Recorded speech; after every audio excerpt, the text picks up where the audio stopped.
Welcome to our week number 2 of our Service Excellence Team Training. Today's focus and this week's challenge is revolving around your active listening skills. I'm going to start our timer for this 3-minute lesson. Your challenge today and every day this week is to deliberately choose to listen to those that you're with. It sounds so elementary, but we are going to make a decision and practice using this every chance we have. All right, so here are some of the things that you can be practicing this week with those that you work with, those that you live with, and this in turn will take your relationships to a whole nother level. All right, number 1 is in the area of nonverbal cues.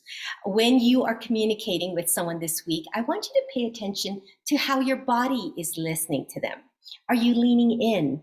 Are you making that eye contact? Have you put your phone aside or your paperwork and fully engaged facially with your eyes and your smile and your expressions and even your hands and body to let them know that you're 100% present? Number 2 is to pay attention to their nonverbal cues. What is their body telling you about what you are sharing? Are they frustrated and agitated? Or are they showing signs of satisfaction and completion? You can respond appropriately when you pick up on those cues. All right, number 3 is to respond verbally. And of course, the most simple would be to have a reaction of a simple utterance. Mm-hmm.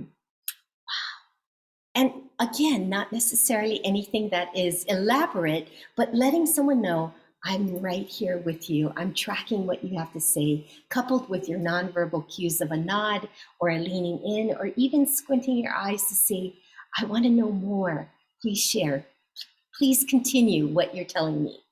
All right, so the next one is in the area of responding appropriately with a comment and or a question. A comment like, wow, I did not know that. That is so interesting. When did that happen? How did it happen? Do you see your questions or your comments are relative to what you just heard? So use this as an opportunity to check for understanding.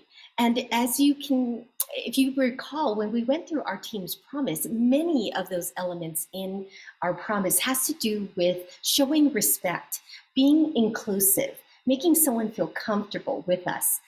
And most importantly, we stated, communicate effectively and actively listen. And we can do so by checking for understanding. So let me recap what we just shared or what we just talked about. I see what you're saying. Let me again go through some of the action items that we're going to do as a result of this meeting today. You see, we can use this opportunity to pull back everything that we've just received. All right, so there's our timer. 3 minutes are up, and it's your turn to go out and practice actively listening this week. I look forward to getting your feedback through your directors on how this worked out for you, and I'll see you next week. Bye-bye for now.